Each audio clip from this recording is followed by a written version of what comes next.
Number 13 میں ہم انشاءاللہ تعالی سورۃ البقرہ کی آیت نمبر 43 سے آنورڈ سٹارٹ کریں گے۔ پچھلی دفعہ آیت نمبر 42 کے اوپر کنکلوڈ ہوئی تھی گفتگو، اور بیسیکلی اللہ تعالیٰ نے علماء یہود کو اس بات کے اوپر ابھارا تھا کہ آپ صلی اللہ علیہ وآلہ وسلم کی بعثت سے پہلے تم لوگ وہ لوگ تھے جو اہل علم تھے، جن کے پاس کتابوں کا علم تھا، اور تمہیں یہ بات معلوم تھی ان پروفیسیز کی وجہ سے جو پیش گوئیاں تورات اور انجیل میں موجود تھیں کہ پیغمبر آخر الزمان صلی اللہ علیہ وآلہ وسلم کی دنیا میں بعثت ہونے والی ہے، تو تم لوگ تو سب سے پہلے کافر نہ بنتے، ہونا تو یہ چاہیے تھا کہ اوس اور خزرج سے پہلے تم لوگ اسلام قبول کرتے، لیکن تم الٹا اسلام کے دشمن بن گئے۔ اور پھر اللہ تعالیٰ نے ان کی اس بیماری کو بھی ہائی لائٹ کیا کہ اصل وجہ ان کی کیا ہے، اور اصل وجہ ان کی جو بیان ہوئی وہ ان کے علماء ہیں۔ علماء وہ علماء جو دنیا کے کتے بن چکے ہوئے تھے، دنیا دار بن چکے تھے، اور کتے کی مثال علماء سو کے لیے سورۃ الاعراف کی آیت نمبر 175 اور 176 میں بلعام بن باورہ کے لیے بھی آئی ہے، لہٰذا یہ کوئی ایسا لفظ نہیں جس کے اوپر کوئی برا منائے۔ اللہ تعالیٰ نے علماء سو کے لیے کتے کی مثال بیان کی ہے، تو چونکہ وہ اللہ کی آیات کو چند ٹکوں کے عوض بیچتے تھے اور حق کو باطل سے ملاتے تھے، یہ ساری آیات ہم پچھلی دفعہ کور کر چکے، تو پھر اللہ تعالیٰ نے ان کو یعنی ڈانٹتے ہوئے ان کی غلطیوں کو ہائی لائٹ کیا، اور ساتھ ہی ساتھ ان کو اپنا خوف دلایا کہ دنیا کی عارضی زندگی کے پیچھے اپنی آخرت کا سودا نہ کرو۔ اب اس کا ٹیسٹ ہی تب ہے جب ہم پچھلی آیات کو دوبارہ سے ریپیٹ کریں۔ آیت نمبر 41 سے صرف ترجمے کو لے کے چلتے ہیں۔ وَآمِنُوا بِمَا أَنزَلْتُ مُصَدِّقًا لِمَا مَعَكُمْ اعوذ باللہ من الشیطان الرجیم بسم اللہ الرحمن الرحیم۔ ویسے اعوذ باللہ جو ہم شروع میں پڑھ لیتا ہوں نا خطبے میں، وہ کافی ہوتی ہے، دوبارہ سے اسے ریپیٹ کرنے کی حاجت نہیں ہے۔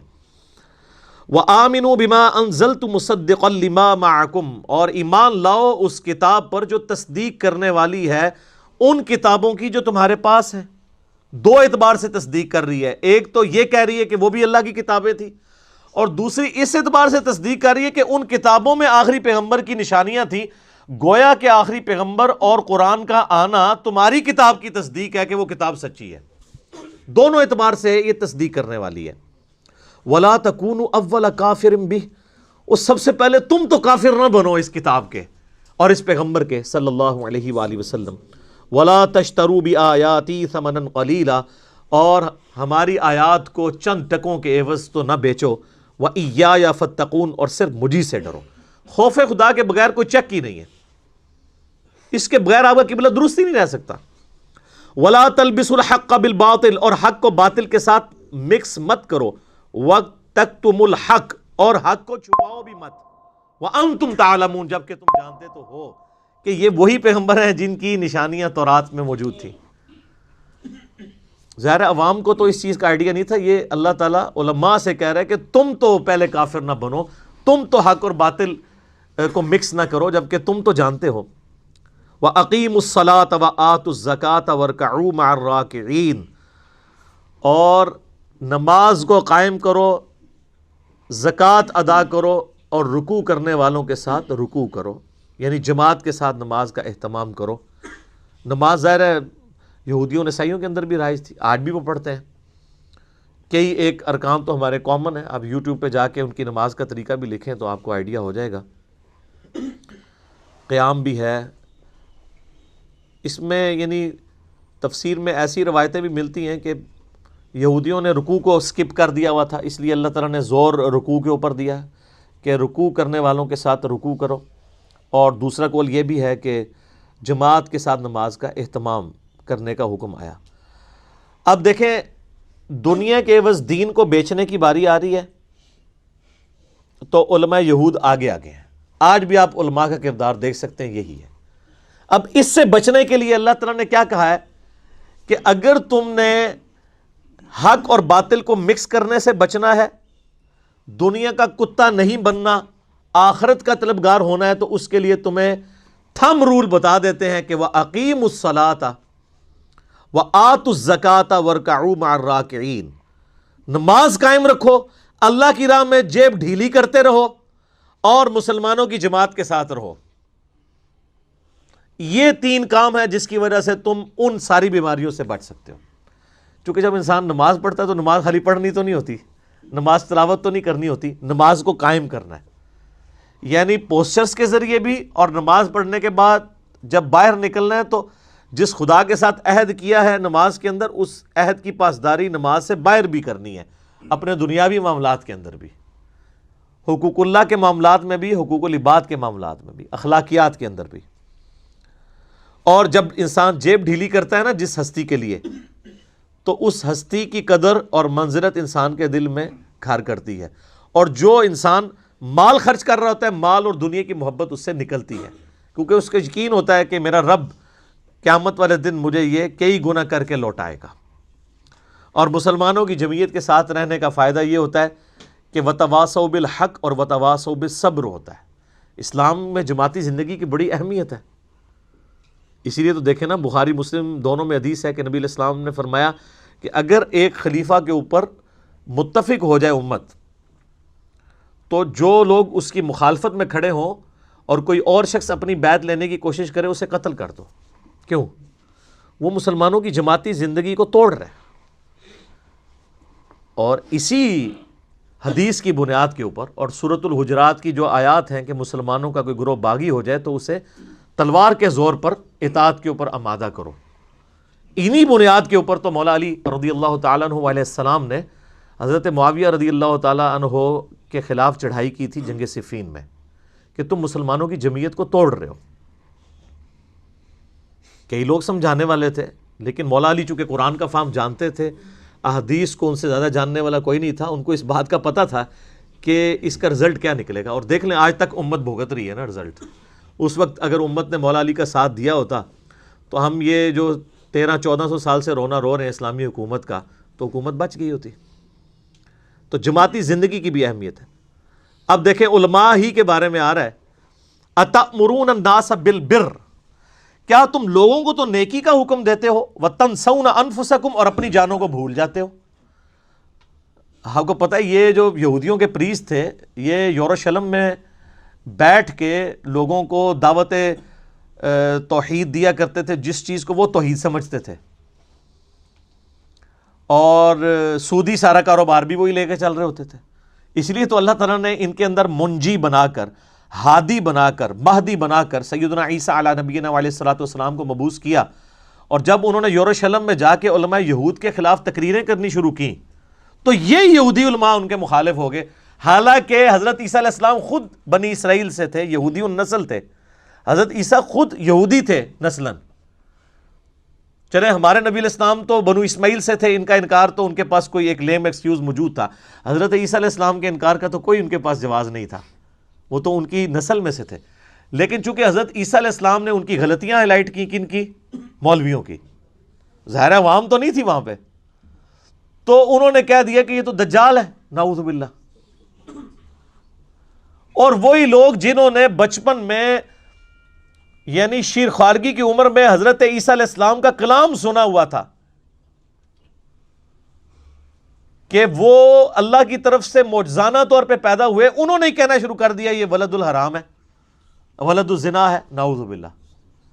تو میں ایسے ہی کہنا مولوی کنی پیڑی شے ہے کہ پیغمبر آ جائے نا تب بھی مولوی بات نہیں مانتا۔ حضرت عیسیٰ علیہ السلام سے بڑھ کے کوئی سمجھا سکتا تھا؟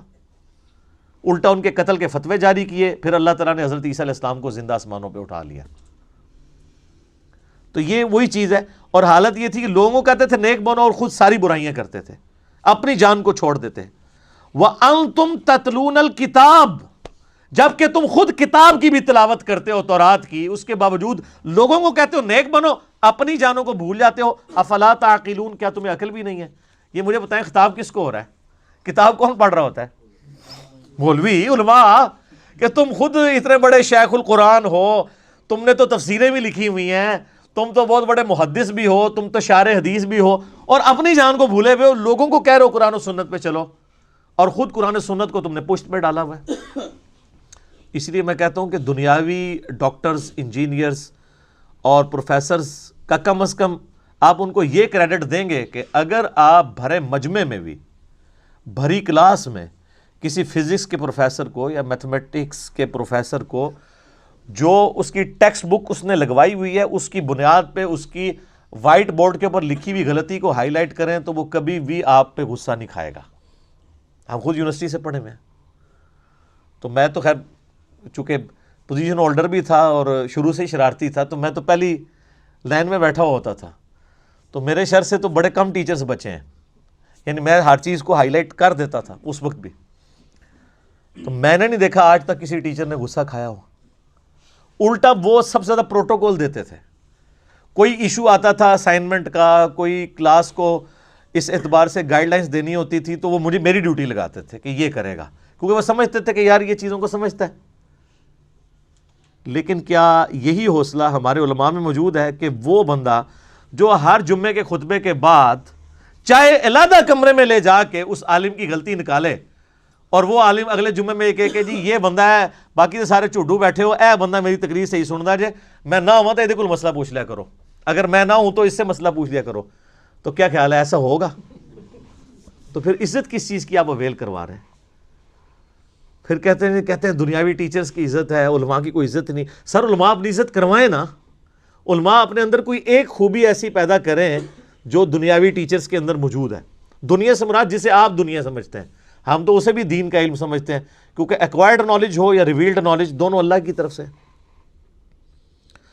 وَاسْتَعِینُوا بِالصَّبْرِ وَالصَّلَاةِ، اور اے مولویو، اے علماء یہود، مدد چاہو صبر کے ذریعے اور نماز کے ذریعے اللہ تعالیٰ کی. مراد یہ ہے کہ اگر یہ مفلسی کی زندگی ہے تو بجائے پیسے لے کے فتوے دینے کے اور اپنی چودراہٹ قائم کرنے کے، صبر سے کام لے لو، روکھی سکھی کھا لو. مدد لینی ہے تو مال کے ذریعے نہیں، صبر کے ذریعے، والصلاۃ، اور نماز کے ذریعے. نماز پڑھو گے اللہ پہ یقین بڑھے گا تو دنیا سے یقین اٹھے گا. صبر اور نماز کے بغیر آپ کو دنیا کو 3 طلاقیں دینا ناممکن ہو جائے گا. بہت مشکل کام ہے. تو اللہ تعالیٰ نے علماء یہود کو کہا کہ اگر تم نے اللہ کا راستہ اختیار کرنا ہے پھر تمہیں صبر کرنا پڑے گا، پھر جدادیں تو نہیں بنے گی. ظاہر ہے کہ وہ اپنی اپنی مسندوں پہ بیٹھے ہوئے تھے. نبی علیہ السلام جب ہجرت کر کے مدینہ شریف آئے تو یہودیوں کے قلعے تھے، ان میں وہی سب کچھ کرتے دھرتے تھے. آپ ذرا ایک لمحے کے لیے امیجن کریں اگر وہ یہودی اسلام قبول کر لیتے تو ان علماء یہود کا کیا سٹیٹس ہونا تھا. نبی علیہ السلام جو ہے وہ لیڈر ہونے تھے، ٹھیک ہے. تو انہوں نے کہا کہ بھی نبی علیہ السلام لیڈر ہوں گے، کل کو کوئی چندہ ہوگا وہ نبی علیہ السلام کے بیت المال میں جائے گا تو ہماری تو سٹیٹس ہی ختم ہو جائے گا. تو ان ساری چیزوں کے اوپر چیک کیا ہو سکتا ہے کہ آپ روکھی سکھی کھا کے اپنی آخرت کا سودا تو نہ کرو. جو سورہ توبہ میں ہے کہ اللہ تعالیٰ نے مومنین کی جانیں اور مال جنت کے بدلے میں خرید لی ہیں.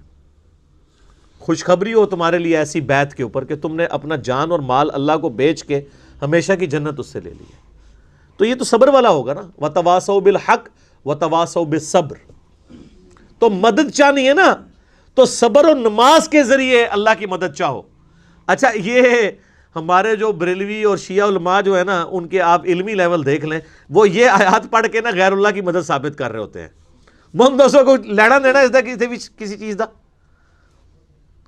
اچھا ان سے کہ وَاسْتَعِینُوا بِالصَّبْرِ، کہتے ہیں جی غیر اللہ سے مدد جائز ہے، قرآن میں ہے صبر سے مدد چاہو نماز سے. تو میں نے تو آج تک کسی شیعہ کی مسجد میں یا بریلویوں کی مسجد میں المدد یا نماز، المدد یا صبر تو نہیں دیکھا. کوئی کسی نے دیکھا؟ دیکھ لو. تو وہ ان کو بھی شرم آئے گی یہ ترجمہ کرتے ہیں. وہ کہیں گے نہیں مطلب یہ ہے کہ جو صبر کرتا ہے نماز پڑھتا ہے اللہ اس کی مدد کرتا ہے. تو یہی مطلب تو ہم کہہ رہے ہیں. المدد یا نماز، المدد یا صبر نہیں ہے، کہانیاں کرواتے ہیں. اور جو اس کی اصل روح تھی وہ تو کچھ اور تھی. اس سے جو ہے وہ یا علی مدد یا شیخ عبد القادر جیلانی مدد ثابت کرنا نہیں تھا، بلکہ اس کا مقصد یہ تھا کہ تمہیں دنیا کا کتا بننے سے بچایا جائے. دنیا کے پیچھے اپنی آخرت برباد نہ کرو. اور اللہ نے ساتھ ہی اپنا ایک فتویٰ بھی دے دیا ہے، بڑا گاڑا فتویٰ. وَإِنَّهَا لَكَبِيرَةٌ، اور بے شک یہ بڑا مشکل کام ہے. کون سا؟ صبر کرنا اور نماز پڑھنا. یہ بڑا ہی مشکل کام ہے. الا علی الخاشعین، ہاں سوائے ان لوگوں کے لیے جن کے اندر کوئی خوف خدا ہے نا، خشیت، وہی دنیا کے کتے بننے سے بچ سکتے ہیں، ورنہ بڑا اوکھا کام جے. اچھا جس کو اللہ کہہ رہا ہے بڑا ہی اوکھا جے کرنا، تو کوئی شک نہ رہ گیا، اور واقعی پریکٹیکلی نظر بھی آ رہا ہے کہ سارے ہی اس راستے پہ چل پڑے ہیں. لاکھوں میں ایک بھی ڈھونڈنے سے مشکل سے ملتا ہے جس نے دنیا کو 3 طلاقیں دی ہوئی ہوں. بلکہ ہم نے تو دیکھا ہے جو بندہ دین کے معاملات میں یعنی انٹر ہوتا ہے نا، تو ماشاءاللہ اللہ کا فضل ہو جاتا ہے اس کے اوپر. مدرسے میں وہ سائیکل پہ آتا ہے، 3 سال بعد اس کے نیچے گاڑی بھی ہوتی ہے. اللہ کا فضل، وہ تو یہی کہتا ہے نا، اللہ کا فضل. اللہ نے فرمایا کہ یہ بڑا مشکل کام ہے. جو صرف خوف خدا رکھنے والے ہیں نا، وہ یہ کر سکتے ہیں کہ سبسسٹنس لیول کے اوپر لائف گزارے. اور یہ اتنا مشکل کام ہے کہ اس امت میں سب سے زیادہ کامل الایمان کون لوگ تھے؟ صحابہ اور اہل بیت.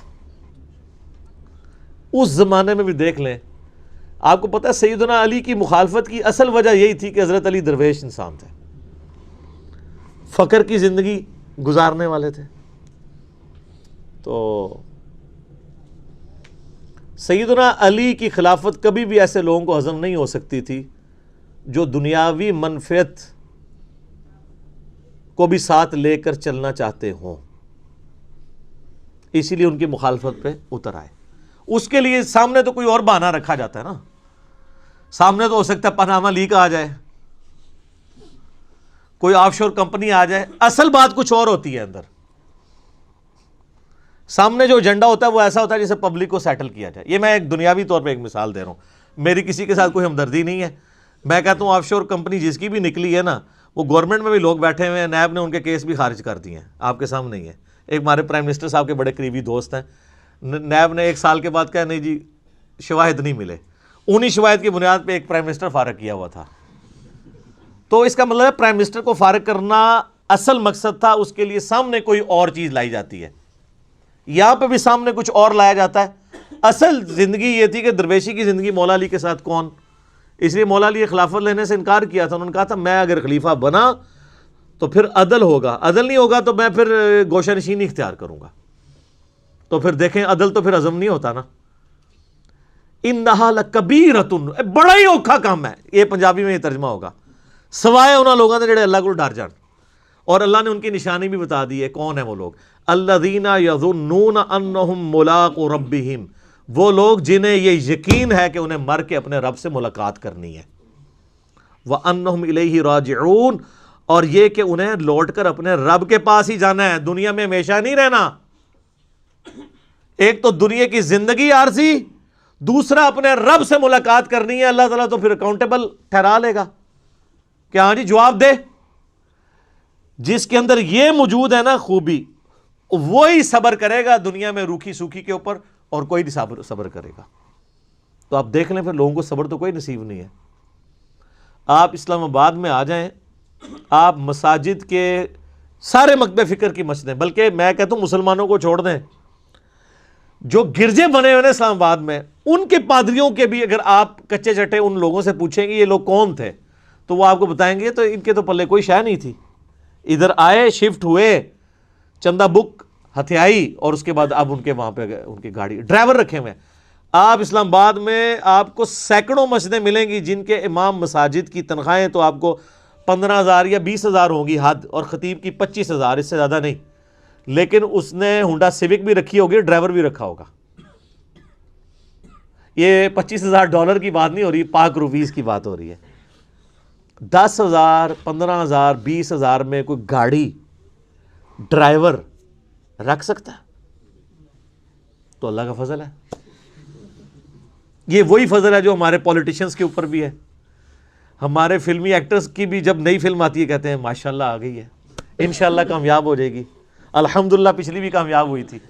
وہی ہے، یہ تو اگے جا کے پتہ لگنا ہے کہ دی مٹی پلید ہوندی ہے تو کون اللہ کے حضور ایکسیپٹیبل ہوتا ہے.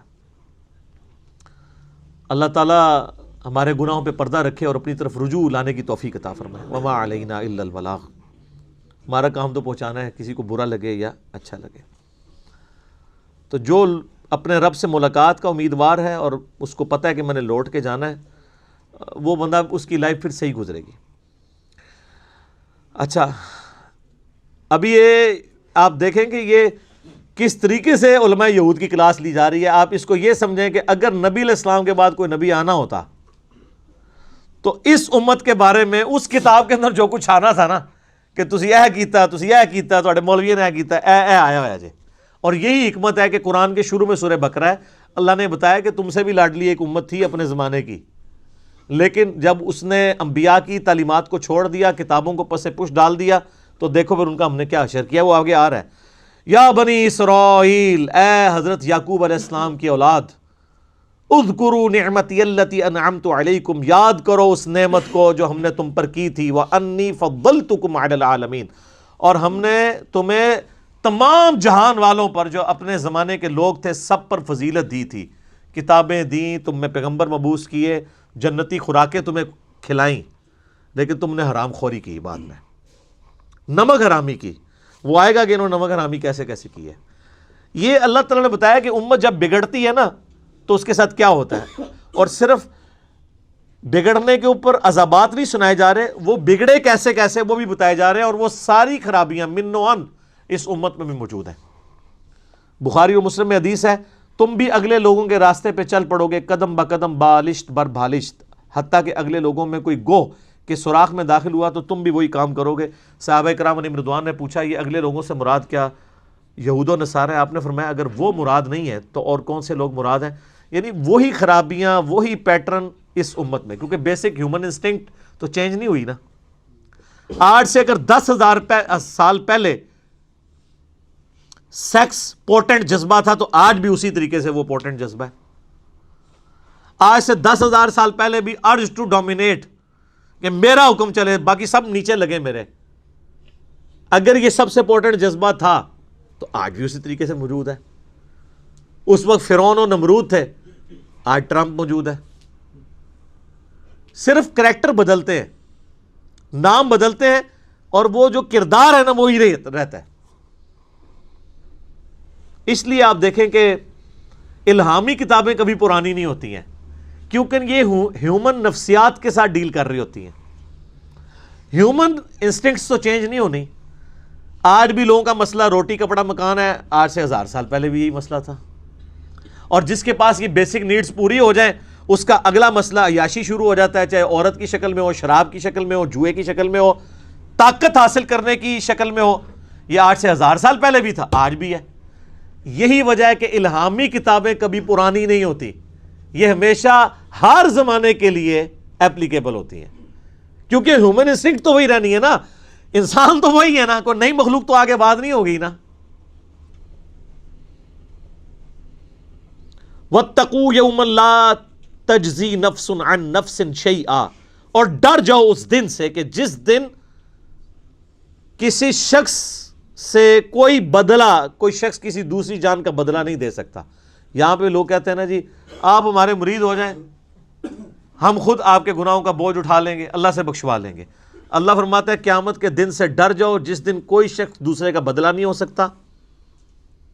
حتیٰ کہ بخاری مسلم میں حدیث ہے، سیدہ فاطمہ جنتی عورتوں کی سردار ہے، اور بخاری اور مسلم میں موجود ہے سیدہ عائشہ سے سیدہ فاطمہ سلام اللہ علیہا جنتی عورتوں کی سردار ہے، اور بخاری اور مسلم میں موجود ہے کہ سیدہ فاطمہ سے نبی علیہ السلام نے فرمایا اے میری بیٹی فاطمہ، میرے مال سے جو کچھ لینا ہے نا وہ لے لے، وہ تو اس کا مالک تو میں ہوں، لیکن آخرت کے دن اگر اللہ نے تجھے پکڑ لیا تیرے اعمال کے سبب تو میں تیرے کچھ کام نہیں آؤں گا۔ تو قرآن میں لکھا ہوا ہے۔ سیدہ فاطمہ کو تو کہا جا رہا تھا، سنایا ہمیں جا رہا تھا کہ اگر سب سے زیادہ رشتہ داری کا بینیفٹ کسی کو مل سکتا تھا نا تو سیدہ فاطمہ تھی، لیکن ان کو بھی بتا دیا گیا کہ اعمال کے بارے میں کھلی چھٹی نہیں ہے۔ اور سیدہ فاطمہ کو تو چھوڑ دیں، قرآن میں 3 دفعہ آیت آئی ہے نبی علیہ السلام کے بارے میں، سورۃ الانعام کے اندر، سورہ الزمر کے اندر، سورہ یونس کے اندر، قل انی اخاف ان عصیت ربی عذاب یوم عظیم۔ اے نبی تم فرماؤ کہ مجھے خود ڈر ہے اس بات کا کہ اگر میں نے بھی اپنے رب کی نافرمانی کی تو بڑے دن کا عذاب مجھے بھی آ پکڑے گا۔ سر مجھے بتائیں آپ کا اور میرا رب اس سے زیادہ کس لیول پہ آ کے آپ کو سمجھائے؟ نبی علیہ السلام سے بڑھ کے کسی کا مرتبہ ہے؟ تو یہ جو آپ کو جنت کی گارنٹیاں دیتے پھر رہے ہیں، یہ کتنے بڑے مجرم ہیں۔ ان کو کہو کہ نبی علیہ السلام کے بارے میں کہا جا رہا ہے، کیوں کہا جا رہا تھا؟ تاکہ تم لوگ یہ کلیم نہ کر لینا کہ ایسی کچھ کر سکتے ہیں۔ اس دن سے ڈر جاؤ جس دن کوئی جان دوسری جان کا بدلہ نہیں ہوگی، ولا یقبل منہا شفاعت، اور کسی کی سفارش قبول نہیں کی جائے گی۔ سفارش کیوں کی جاتی ہے؟ آپ دنیا میں کسی شریف آدمی کی سفارش کے لیے تھانے جاتے ہیں تو ایس ایچ او سے جا کے کیا کہتے ہیں کہ میں اسے اچھے طریقے سے جانتا ہوں، آپ کو غلط فہمی ہوئی ہے، میں گارنٹی دیتا ہوں یہ بندہ اس طرح کا نہیں تھا، اس پہ جھوٹا الزام لگا ہے، یہی کہتے ہیں نا۔ اس طرح کی سفارش اللہ کے سامنے کون کر سکتا ہے کہ یا اللہ جی تواڈے فرشتہ نو بھلیکھا لگ گیا، ایویں انہوں نے گناہ لکھ لینے، مینوں پتہ ہے بڑا چنگا بندہ ہے، اتنی لمبی داڑھی سی دی، پگڑی نہیں دیکھی کڈا نورانی چہرہ تھا، یہ اللہ کو کہہ سکتا ہے؟ اللہ فرماتا ہے ہم تو تم اس وقت سے جانتے ہیں جب تم ماں کے پیٹ میں جنین کی حالت میں تھے۔ مت کہو اپنے آپ کو کہ میں بڑا پرہیزگار ہوں، وہ بہتر جانتا ہے تم میں سے کون پرہیزگار ہے۔ اس لیول پہ آ کے، یہ سورہ نجم کے اندر آیات ہے، مت کہا کرو میں بڑا نیک ہوں، وہ خوب جانتا ہے کہ تم کیا ہو۔ تو اللہ کو کون سفارش کر سکتا ہے؟ ہاں صرف یہ سفارش ہو سکتی ہے کہ جس اللہ ہی کا دل آیا ہو جس پہ کہ اسے چھوڑنا ہے۔ یہ بندہ ہے نیک نیت تھا، چند غلطیاں اس سے ہوئی، باغی نہیں تھا، رجوع لے آتا تھا، اپنی طرف سے اس نے کوشش کی، پھر بھی بحیثیت انسان اس سے غلطیاں ہوئیں، لیکن میری طرف آتا رہا، تو اب میں نے اسے معاف تو کرنا ہے۔ تو معاف میں پھر ڈائریکٹ کرنے کی بجائے اپنے محبوب صلی اللہ علیہ وآلہ وسلم کی شفاعت سے کرواؤں، تاکہ میرے نبی علیہ السلام کی عظمت لوگوں کے دلوں پر اجاگر ہو۔ دنیا میں بھی ایسا ہوتا ہے، اگر کسی کلاس کے اسٹوڈنٹ کو پوزیشن آنے کے اوپر اسکول والے یا کالج والے ٹرافی دیتے ہیں تو وہ کسی مہمان خصوصی کے ذریعے دیتے ہیں نا۔ اس کالج کے اسٹوڈنٹ کو کبھی وہم بھی آتا ہے کہ اس مہمان نے مجھے ٹرافی دی ہے، ان کو پتا ہوتا ہے کہ یار یہ تو مڈل مین ہے، ٹرافی تو اسکول نے دی ہے اور اس کو آنر دی ہے، تو سر نبی علیہ السلام کو بھی آنر ملنی ہے۔ یہ بخشش کا فیصلہ اللہ نے کرنا ہے۔ یہ اسی شفاعت کی نفی ہو رہی ہے کہ دوست کے ساتھ شفاعت کوئی نہیں ہے، شفاعت بالاذن ہے، شفاعت بالوجاہت نہیں ہے۔ اور وہ بالاذن کون سی ہے؟ جو اسی صورت میں آگے جا کے آیت الکرسی میں آیت نمبر 255 میں آ جائے گی، من ذا الذی یشفع عندہ الا باذنہ، کس کی مجال ہے کہ سفارش کر دے؟ ہاں اللہ جس کو اذن دینا کہ ہاں اس کی سفارش کر لو تو وہ قبول ہوگی۔ تو شفاعت دھونس کے ساتھ نہیں ہے، اللہ کے فضل کے ساتھ ہے۔ لیکن نبی علیہ السلام چونکہ مہمان خصوصی ہیں، اور وہ سورہ بنی اسرائیل میں آیا، نبی علیہ السلام کی جو حدیث ہے نا بخاری مسلم میں، حدیث شفاعت، کہ قیامت والے دن سب لوگ حضرت آدم کے پاس جائیں گے، پھر وہ کہیں گے کہ آج مجھے اپنی جان کی فکر ہے، اذهبوا الی غیری، کسی اور کی طرف جاؤ۔ پھر حضرت نوح کے پاس جائیں گے، وہ کہیں گے آج مجھے اپنی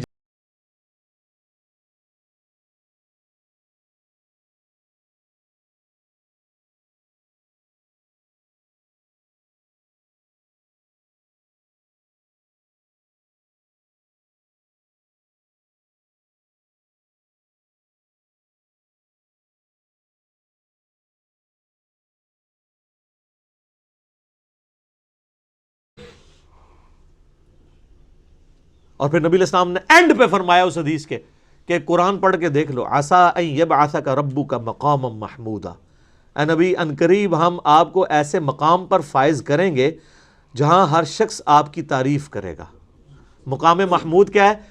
محمود کہتے ہیں جس کی حمد کی جائے، تو نبی علیہ السلام کا ایک نام محمود بھی ہے، آپ حمد کرنے والے بھی ہیں اور آپ وہ ہیں کہ جس کی حمد کی جائے۔ محمد کا مطلب کیا ہے؟ تعریف کیا گیا۔ تو مقام محمود قیامت والے دن وہ مقام ہے کہ جس مقام پہ اللہ جب فائز کرے گا اور آخرت کی جو بخشش کی ٹرافیز آپ کے ہاتھوں بٹوائے گا نا، تو لوگ آپ کی تعریف کریں گے کہ اس کی آنر ہے اللہ کے حضور۔ مسئلہ شفاعت پہ 88B مسئلہ میرا ڈیٹیل سے 1.5 گھنٹے کی گفتگو ریکارڈڈ کے اندر موجود ہے، آپ یوٹیوب کے اوپر اپلوڈڈ آپ دیکھ سکتے ہیں۔ تو یہاں پہ شفاعت بالوجاہت کا انکار ہو رہا ہے، کیٹاگوریکل، کہ شفاعت نہیں ہے سوائے وہ والی شفاعت کے جو آگے آئے گی۔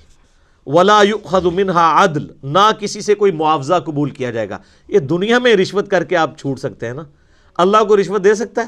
قرآن میں آگے چل کے آئے گا کہ اگر کوئی پوری زمین کے برابر سونا بھی دے دینا عذاب سے چھوٹنے کے لیے، کچھ نہیں کر سکتا۔ ولا هم ينصرون، اور نہ اس کی کوئی مدد کر سکے گا۔ لو جی، ایک آیت جڑی ہے نا سورۃ البقرہ کی آیت نمبر 28، آپ کے انڈیا، پاکستان، بنگلہ دیش کے بالخصوص اور باقی پوری امت مسلمہ کے بالعموم عقائد کو پیسیفک اوشن میں پھینک دیتی ہے۔ ڈر جاؤ اس دن سے، لا تجزی نفس عن نفس شیئا، جب کوئی جان کسی دوسرے جان کا بدلہ نہیں دے سکتی، ولا یقبل منہا شفاعہ، نہ کوئی دھونس کے ساتھ شفاعت کر سکتا ہے، ولا یؤخذ منہا عدل، نہ کسی سے کوئی معاوضہ قبول کیا جائے گا، ولا ہم ینصرون، اور نہ کوئی کسی کا مددگار بن سکے گا۔ چار چیزوں کا انکار آ گیا۔ اونٹ پیر تو اڑے کتنے گئے؟ تو بےچارے آپ کو ٹھیک ہی تو کہتے ہیں، آپ کیوں نہیں مانتے کہ قرآن حدیث ڈائریکٹ نہیں پڑھنا گمراہ ہو جاؤ گے؟ بالکل ٹھیک کہہ رہے ہوتے ہیں۔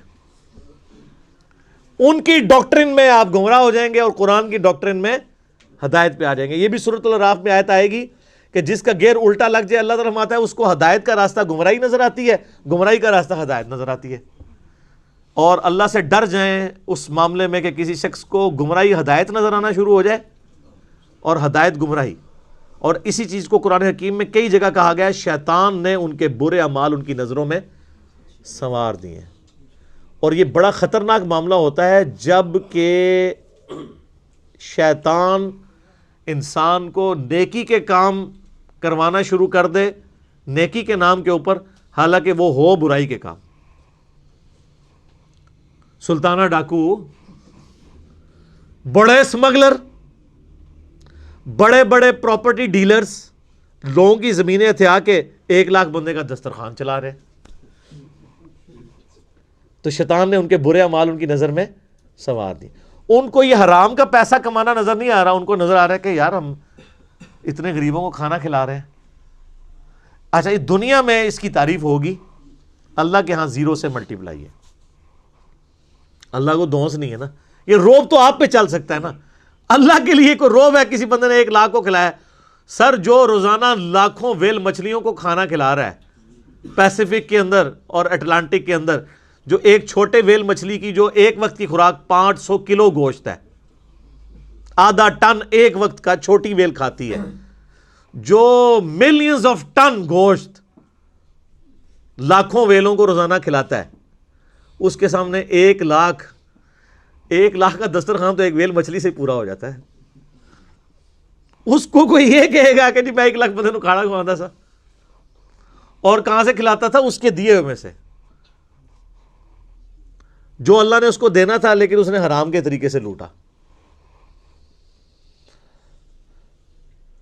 مرنے سے پہلے اے مسلمان کر لے اس پہ غور، کتابوں کا خدا اور ہے، بابوں کا خدا اور۔ سر، قرآن کی ہر آیت کے بعد جیسے ایک گول دائرہ ڈلا ہوا ہے نا، ایک چھوٹا سا اسٹیرک لگا کے نا سائڈ پہ یہ شعر لکھ دیا جائے اردو کے اندر، کم از کم پنچ کرے آپ کے دماغ کو۔ اور میں کہتا ہوں کہ سوائے سعودیہ کے اور عرب ملکوں کے کسی ملک میں قرآن بغیر ترجمے کے چھاپنا حرام ہونا چاہیے۔ یہ گورنمنٹ کا کام ہے۔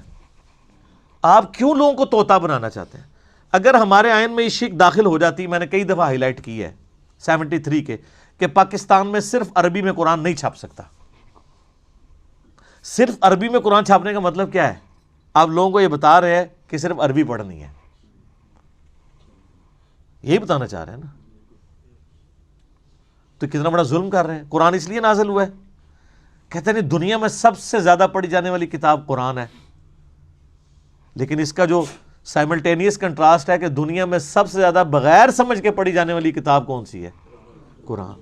یہ اتنا بڑا تماچا ہے اس امت کے منہ کے اوپر۔ تو قرآن انڈیا، پاکستان، بنگلہ دیش کے اندر، رشیا کے اندر، ایران کے اندر بغیر ان کی نیٹو لینگویج کے ترجمے کے چھپنا ہی نہیں چاہیے، بلکہ گورنمنٹ کا کام ہے کہ صرف عربی میں جو قرآن چھپے ہوئے ہیں یہ ریٹریو کریں مسجدوں سے، اور اس کی بجائے وہ رکھیں۔ کتنا خرچہ ہو جاتا ہے؟ سعودیہ والے دیکھیں نا، جو بندہ حج عمرے پہ جاتا ہے، حج والوں کو تو وہ ایٹ لیسٹ قرآن پاک ایک ان کی زبان میں دیتے ہیں. چائنیز آئے ہوئے ہیں تو چائنیز کو چائنیز لینگویج میں دیں گے، ملائی لینگویج میں دیں گے ملیشینس کو، پاکستانیوں کو اردو ترجمے والا دیتے ہیں. ہماری گورنمنٹ نہیں کر سکتی، کوئی خرچہ نہیں ہے. ایک مسجد میں کتنے قرآن زیادہ رکھے ہوتے ہیں؟ 15-20، اس سے زیادہ نہیں ہوتے. 15-20 قرآن تو ایک محلے میں لوگ خود خرید کے وہاں پہ رکھ سکتے ہیں ترجمے والے. صرف گورنمنٹ اس کے اوپر چلان کرنا شروع کر دے کہ بغیر ترجمے والا قرآن جس کی مسجد سے ملا اور مولوی کو اندر کریں گے. اچھا سر، یہ اناؤنسمنٹ ہونا تو آپ دیکھیے گا سب سے زیادہ مخالفت کون کریں گے؟ کیوں؟ علماء تو ٹھیکیدار ہیں، علماء کو تو خوش ہونا چاہیے کہ لوگ، وہ تو کہتے ہیں ہم اسلام کی خدمت کے لیے بیٹھے ہیں، یہ اسلام کی خدمت ہی ہے ترجمے والا قرآن ہو. ان کو پیڑ کیوں ہوگی، تکلیف کیوں ہوگی؟ اڈا بند ہو جائے گا اور ان کو یہ پتہ چل جائے گا بھی قرآن میں یہ کچھ انہوں نے پڑھ لیا کہ یہ مولوی رام خوری کرتے رہے ہو. کہیں گے دیکھو ساڑھے مولوی صاحب تسی بھی تو وہی کر رہے ہو نا، سانو تو اسی ممبر تے چڑھ کے ہے کہندے ہو، اور خود آپ اپنی جان کو بلائے بیٹھے ہوئے ہیں، اور یہ پرانے کام آپ نے بھی شروع کیے ہوئے ہیں. تو پھر ہر گلی سے، ہر مسجد سے انجینئرز نکلیں گے. تو اس ڈر سے وہ کبھی بھی یہ نہیں ہونے دیں گے. لیکن ہمت نہیں ہارنی چاہیے.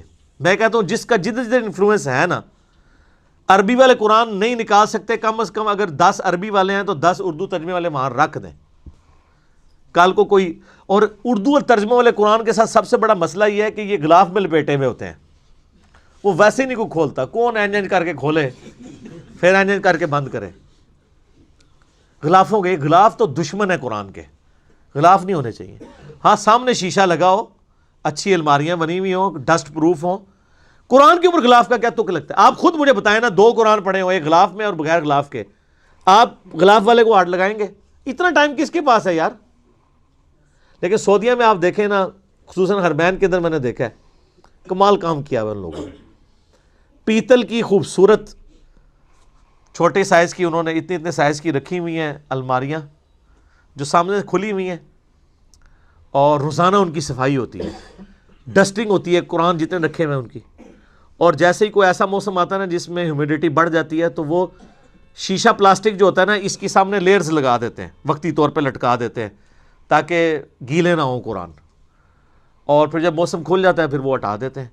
مساجد کے اندر بھی، شوکیس کے اندر، میں نے نہیں، وہاں کو غلاف کے اندر میں نے قرآن نہیں دیکھا سعودیہ پورے میں کہ غلاف کے اندر قرآن پڑھا ہوا ہو. تو بالکل صحیح اپروچ ہے. اور آپ اس لیے عربیوں کو دیکھیں گے، عربی قرآن بہت زیادہ پڑھتے ہیں. نماز میں اگر 10 منٹ رہ گئے نا، انہوں نے سنتوں سے فارغ ہو گیا نا، سیدھا قرآن جا کے پڑھنا شروع کر دیتے ہیں پکڑ کے. یہ خیر لادہ بات ہے کہ پھر وہ مس ہینڈل بھی کرتے ہیں کہ جماعت کھڑی ہوئی ہے تو وہیں ایسے رکھ دیتے ہیں، بعض کا جوتیوں کے ساتھ ہی رکھ دیتے ہیں. یہ اس مس ہینڈلنگ لادہ بات ہے. لیکن قرآن یہ چاند ایک، جس نے جاہل گوار یہاں موجود ہے وہاں بھی موجود ہے، لیکن اوورال قرآن کے ساتھ جو ان کا شغف ہے نا، ظاہر ہے ان کی اپنی زبان کے اندر ہے، وہ نظر آتا ہے. باقی پریکٹیکلی اگر آپ کہیں کہ ان کی زندگی میں کوئی فرق پڑا ہوا ہے تو وہ تو اسی وقت پڑے گا نا جب قرآن جو ہے وہ کبھی فزکس کی کتاب چومنے سے یا صرف تلاوت کرنے سے فزکس نہیں آپ کو آئے گی جب تک آپ اس کو سمجھیں گے نہیں. تو سر فزکس سمجھے بغیر نہیں آ سکتے، قرآن سمجھے بغیر کیسے آ سکتا ہے جب تک آپ اس کے اوپر تفکر نہیں کریں گے. اب اللہ تعالیٰ نے اتنی زوردار دعوت کے بعد اور صحیح جھنجھوڑنے کے بعد نا، اب ان کو کہہ ذرا اپنی ہسٹری دیکھو تم. یہاں سے اب ہسٹری شروع ہوئی ہے. اب مسلسل کئی رکوع بنی اسرائیل کی ہسٹری چلے گی جو ان کی تاریخ میں بڑے بڑے واقعات ہوئے تھے. چونکہ وہ یہودیوں کو تو واقعات پتہ تھے، اس لیے وہ واقعات یہاں صرف اشارتاً ذکر ہوئے ہیں ایک ایک آیت کے اندر. ہم انشاءاللہ اس کو ڈیٹیل سے بیان کریں گے چونکہ یہودیوں کو یہ پتہ تھا کہ یہ ہوا تھا. مثلا اگر میں مسلمانوں کے بچے کے سامنے کہوں کہ مسلمانوں کا پہلا غزوہ بدر تھا، اب اس کو پتہ ہے کہ بدر کے اندر 313 مسلمان تھے، کافر 1000 کے قریب آئے تھے، مسلمان اس طرح تھے. یہ اوورال تھوڑی ہسٹری پتہ ہی ہوتی ہے. یہودیوں کو اپنی ہسٹری تو پتہ تھی، لیکن اللہ تعالیٰ نے ایک دفعہ وہ پنچ کروایا کہ تم نے کس کس موقع پہ اپنے رب کے ساتھ غداری کی، اور پھر اس کے اوپر اللہ کی طرف سے تم پر کوڑا پڑا. پھر ہر ایک غداری کے بعد اللہ کی طرف سے ایک یونیورسل ٹروتھ آئے گا کہ جو یوں کرتا ہے نا ہمارے ساتھ، ہماری کتابوں کے ساتھ، ہمارے پیغمبروں کے ساتھ، ہم اس کے ساتھ یوں کرتے ہیں. تو یہ پڑھتے ہوئے ڈاکٹر سراج صاحب رحمہ اللہ تعالیٰ اکثر کہتے تھے کہ یہ پڑھتے ہوئے سے ایک ہسٹری کے طور پہ نہ پڑھیے گا، اس اعتبار سے بھی پڑھیے گا کہ ہماری امت پہ یہ کہاں کہاں فٹ ہو رہی ہیں چیزیں. ہم نے بھی وہی حرکتیں دہرائیں جو میں نے حدیث بھی بیان کی کہ وہی خرابیاں پیدا ہوں گی جو یہود و نصارہ میں ہوئی. وَإِذْ نَجَّيْنَاكُمْ مِنْ آلِ فِرْعَوْنَ، اور یاد کرو جب ہم نے تمہیں نجات دی آل فرعون سے. یسومونکم سوء العذاب، وہ تمہیں سخت عذاب پہنچاتے تھے، اور اس کی سب سے بڑی شکل کیا تھی؟ یذبحون ابناءکم، وہ ذبح کر دیتے تھے تمہارے بیٹوں کو. ویستحیون نساءکم، اور تمہاری عورتوں کو چھوڑ دیتے تھے. عورتیں تو ظاہر ہے پھر وہ لونڈیاں بناتے تھے، لیکن یہ مسلسل نہیں تھا، چند ایک ٹائم پیریڈ کے لیے ایک اس قسم کا کوئی ایک سخت حکمران آتا تھا تو ان کے ساتھ یہ کرتا تھا، ورنہ تو ان کی نسل ہی نہ آگے چلتی. وَفِي ذَلِكُمْ بَلَاءٌ مِّن رَبِّكُمْ عَظِيمٌ، اور اس میں بہت بڑی آزمائش تھی تمہارے رب کی طرف سے. آزمائش رب کی طرف سے تھی. اس کا یہ مطلب نہیں کہ اللہ نے فرعون کو کہا تھا کہ ذبح کرو، نہیں، اس اعتبار سے کہ اللہ تعالیٰ دنیا میں فرعون کے ذریعے مسلمانوں کو آزماتا ہے، ابو جہل کے ذریعے مسلمانوں کو آزماتا ہے. مراد یہ کہ ان کو کھلی چھٹی دیتا ہے وہ کہ وہ اس قسم کی حرکتیں کریں. اللہ تعالیٰ ان پہ گرفت نہیں کرتا، بلکہ قوموں نے خود اپنے معاملات کو سیدھا کر کے چلنا ہوتا ہے. تو وہ اس طریقے سے یہ آگے پھر آپ کو سورہ القصص کے اندر، سورۃ الاعراف کے اندر، سورہ الشعراء کے اندر ڈیٹیل سے آئے گا کہ حضرت موسیٰ علیہ السلام کو اللہ نے معجزانہ طور پہ بنی اسرائیل سے بچایا. ان کی ماں نے ایک صندوق کے اندر ان کو رکھ دیا جب وہ پیدا ہوئے. وہ ڈیٹیل واقعہ جب آئے گا اس وقت ہی ڈسکس کریں گے، یہاں پہ جنرل بات ڈسکس ہو رہی ہے. وَإِذْ فَرَقْنَا بِكُمُ الْبَحْرَ، اور جب ہم نے پھاڑ دیا تمہارے لیے سمندر کو. فَأَنْجَيْنَاكُمْ، اور تمہیں تو نجات دے دی. وَأَغْرَقْنَا آلَ فِرْعَوْنَ وَأَنْتُمْ تَنْظُرُونَ، اور ہم نے تمہاری نظروں کے سامنے فرعونیوں کو ڈبو دیا جبکہ تم دیکھ رہے تھے. اب یہ واقعہ جب حضرت موسیٰ علیہ السلام 6 لاکھ کا لشکر لے کے نکلے بنی اسرائیل کا، تو پیچھے فرعونیوں نے جب پیچھا کیا تو آگے پھر وہ سمندری جھیل آ گئی، اور وہیں پہ ان کا وضو ٹوٹ گیا. کہتے ہیں کہ مروا دیے موسیٰ علیہ السلام. اللہ نے پھر موسیٰ علیہ السلام کو وحی کی کہ یہ جو عصا ہے اس کو مارو. پھر سورہ شعراء میں آتا ہے کہ حضرت موسیٰ علیہ السلام جب عصا مارا تو دونوں طرف سمندر جو ہے نا وہ پہاڑ کی طرح یوں کھڑا ہو گیا. اتنی دیر کے لیے راستہ بن گیا کہ وہ پوری قوم وہاں سے گزر جاتی، اور مت ماری گئی فرعونیوں کی. اتنا بڑا معجزہ دیکھ کے بھی انہوں نے اسلام نہیں قبول کیا، اور اس سے بڑی بات یہ ماری گئی وہ اس راستے کے اوپر چل پڑے. جب سینٹر میں پہنچے تو وہ اللہ نے وہ پانی کو حکم دیا، مل گیا. اور وہیں پہ پھر قرآن پاک میں الفاظ ہیں کہ سورہ یونس کے اندر بھی آتا ہے اور سورتوں کے اندر بھی، کہ وہاں پہ اس نے پھر اعلان کیا کہ میں ایمان لاتا ہوں موسیٰ اور ہارون کے رب پہ، بنی اسرائیل کے رب پہ.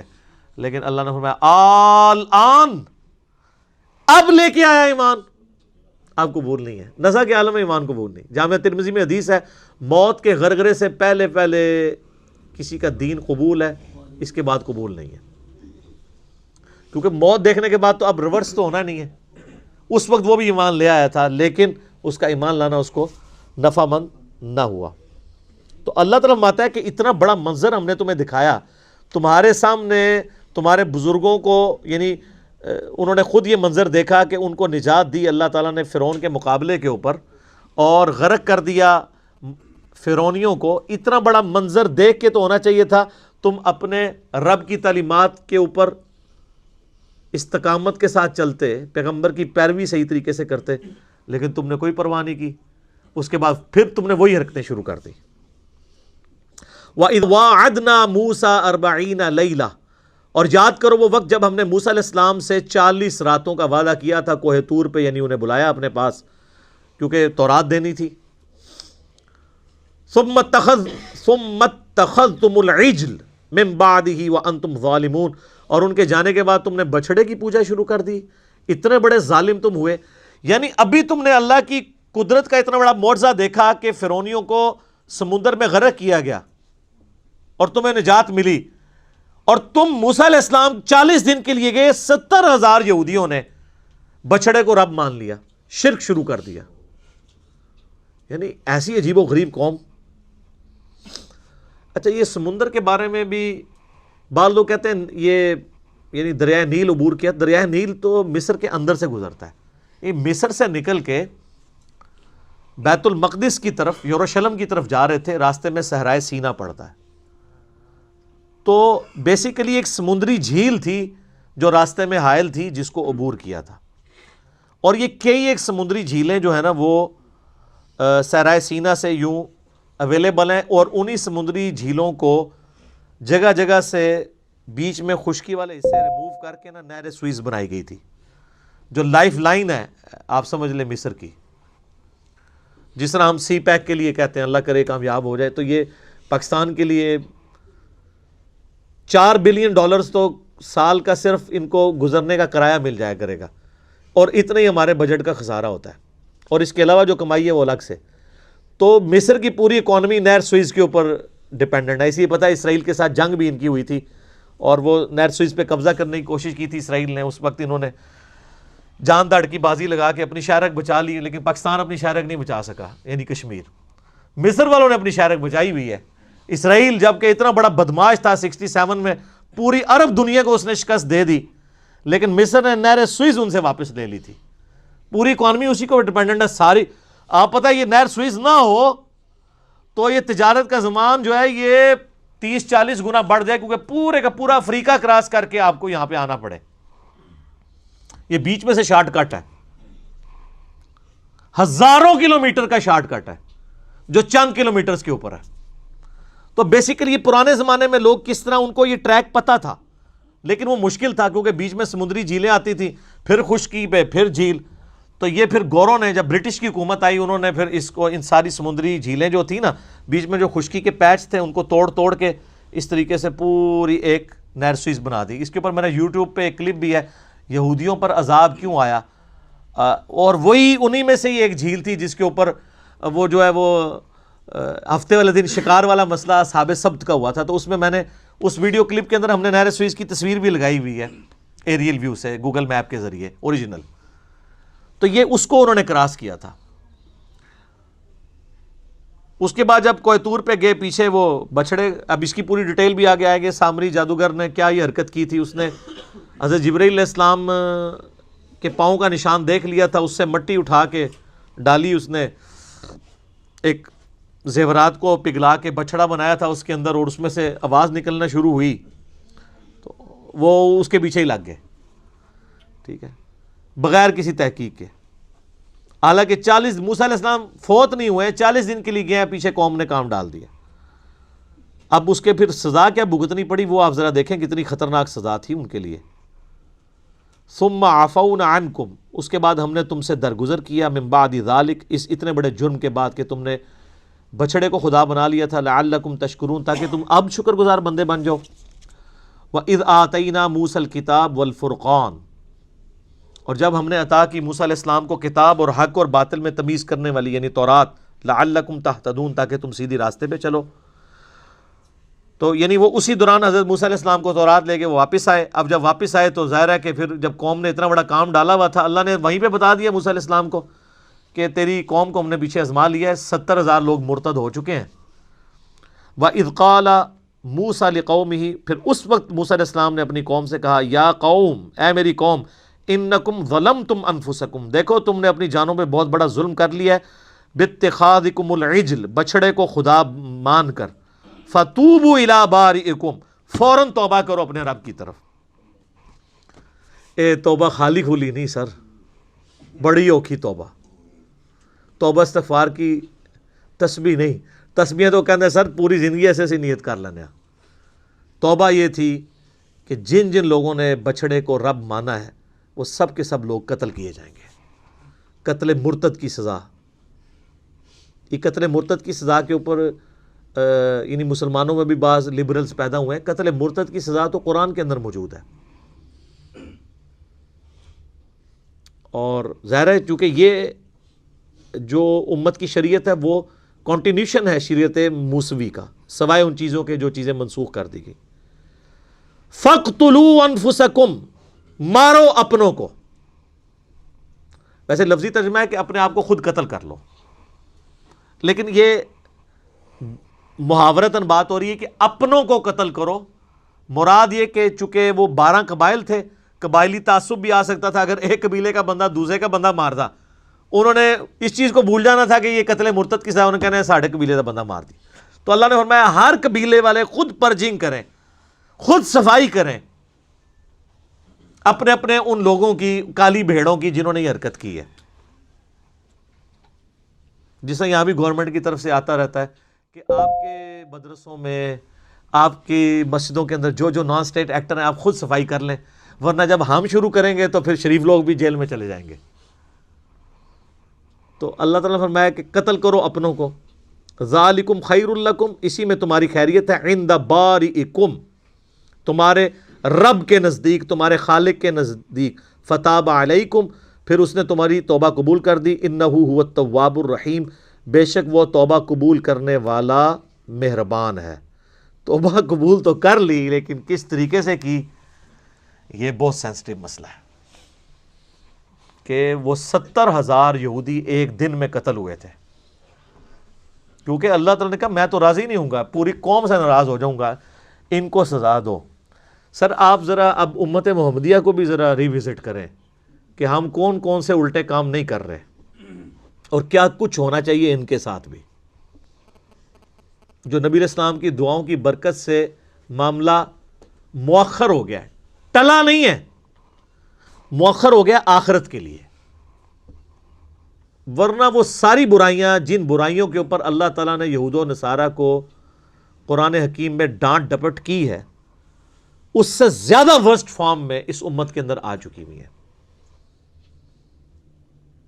لیکن نبی علیہ السلام کی دعائیں ہیں کہ میری امت کے اوپر اس دنیا میں اس طرح کا کوئی عذاب نہ آئے کہ ان کے ساتھ ایسا معاملہ ہو. آخرت والا معاملہ تو پھر اللہ نے رکھا ہوا ہے. یہاں پہ بھی دیکھ لیں کہ اللہ تعالیٰ نے ان کو، اچھا یہ آپ تو کہتے ہیں جی اللہ تعالیٰ تو ماں سے بھی زیادہ محبت کرنے والا ہے. کوئی ماں 70,000 بچے ایک دن میں اپنے قتل کروا سکتی ہے؟ اور یہ جو نصارہ بھی ہمیں کہانی کراتے ہیں گاڈ از آل لونگ، وہ کہتے ہیں مسلمانوں کا خدا بڑا ڈڈ ہے، عیسائیوں کا خدا تو سب سے محبت کرتا ہے. تو سر یہ تو عیسائی بھی اس ہسٹری کو مانتے ہیں، تورات کو تو کرسچنس بھی مانتے ہیں، جوز بھی مانتے ہیں. کیا ان کو نہیں پتا یہ پرجنگ کس طرح اللہ نے کی تھی ان کی؟ 70,000 لوگ. اللہ تعالیٰ کے کوئی احساسات نہیں ہے کہ وہ مغلوب ہو جائے اپنے احساسات سے.